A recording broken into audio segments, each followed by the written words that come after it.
Hello, everyone. My name is Tianyi Zhang, and I'm an assistant professor in the Department of Computer Science at Purdue University.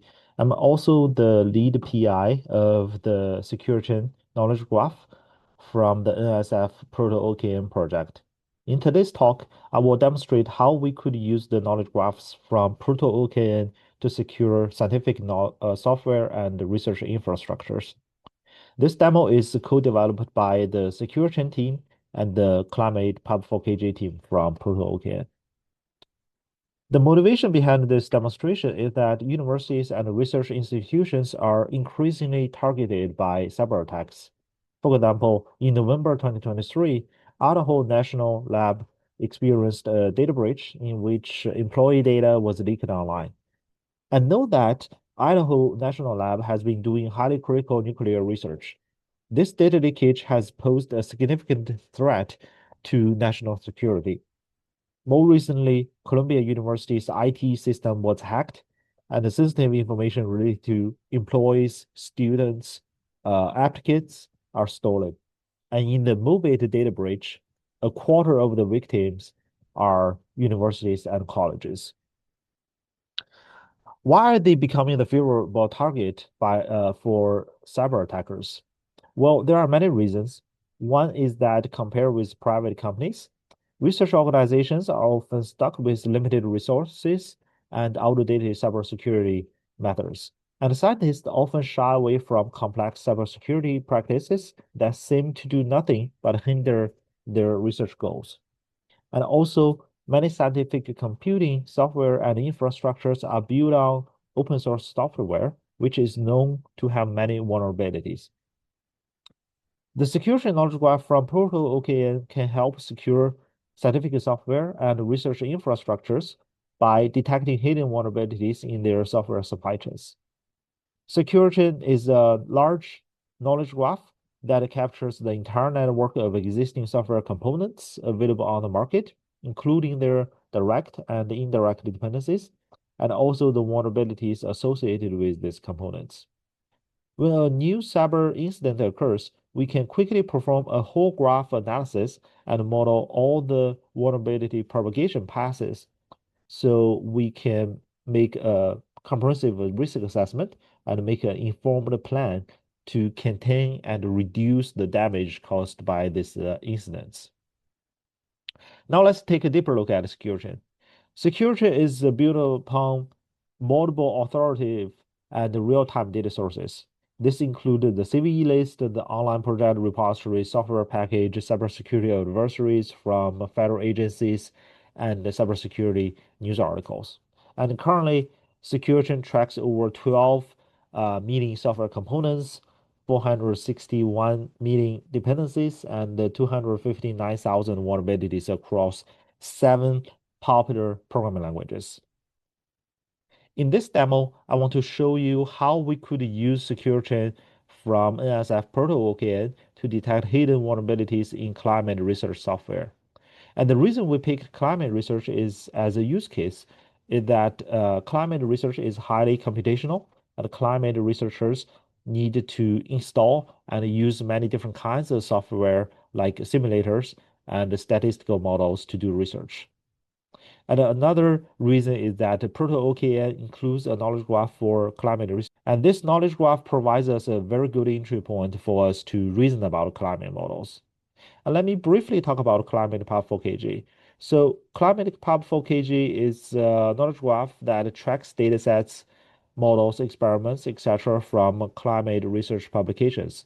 My colleagues in the ClimatePub4KG team, they basically script a lot of research papers related to climate research from the internet, and then they use language models and other natural language processing techniques to recognize the entities mentioned in this research papers and map those entities to their ontology and then build a knowledge graph from it.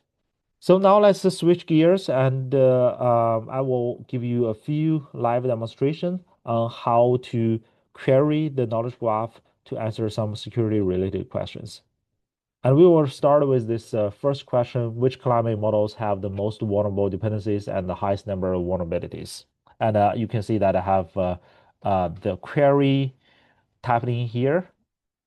Okay, now I'm switching to the Frank website. Frank website is basically um, the knowledge graph hub from Proto-OKN, and this platform basically hosted all the knowledge graphs from Proto-OKN. There are 20 plus knowledge graphs right now, and I'm going to use the federated Smart Code endpoint from Frank to do this query. And now let me copy paste my query, put it here, and then I just need to click run query. And now we can see the results for this question, which climate models have the most vulnerable dependencies. And this query returns three top ranked models. The first one is called CESM2, and the other is called GFDL from the GFDL series. And we can see that the first climate model have 35 vulnerabilities in total, and it has 18 dependencies in total, right? So that's a lot of vulnerabilities actually. And now you may wonder, among these 18 dependencies, how many of them actually are vulnerable and introduce these 35 vulnerabilities? So now in the next demo, I'm going to copy paste another query here that tells us this question. Going to click on run query, and we can see that for the first model, 12 of the 18 dependencies actually are responsible for this certified vulnerabilities, and for the other two models, even though they have a few number of external dependencies, all of them actually have some vulnerabilities. All right. Now let's move on to another query. So you may wonder, among these dependencies, are there any shared dependencies by all these three models? So I'm going to copy paste another query here to answer this question. There are top three dependencies that are shared by more than one model. The first one is NumPy, which is not surprising because NumPy is a very popular data science package in Python. It's shared by all three models and introduce 8 vulnerabilities in total.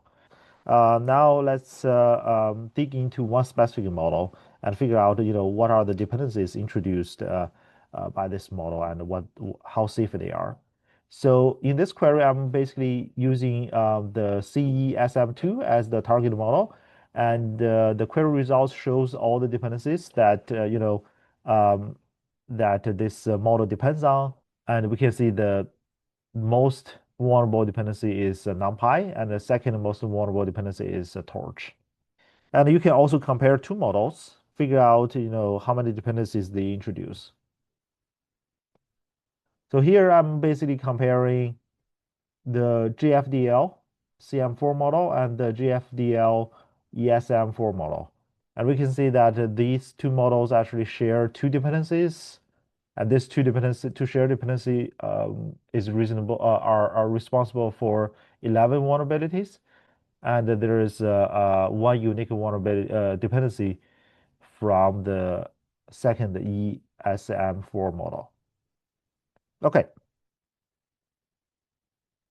The key message here is that research software is not just code; it's a complex ecosystem with hidden risks, and the SecureChain will give us a global view of these risks. And by integrating SecureChain with domain knowledge graphs like ClimatePub4KG, we can reason about security at the level of scientific workflows. And this enables actionable insights and moves us toward a future of a secure, intelligent research infrastructure. And beyond the securing research software and infrastructures, SecureChain also supports a wide range of use cases like cyber risk assessment, automated vulnerability monitoring, spam construction and validation, and patch prioritization. Its value also extends across multiple user groups like security researchers who want to develop new cybersecurity tools, industry practitioners who want to meet the new spam requirements and audit their own software, and the government and defense agencies who want to perform national cyber risk assessment and make quick response to cyber incidents. That's all I would like to talk today, and thank you for listening.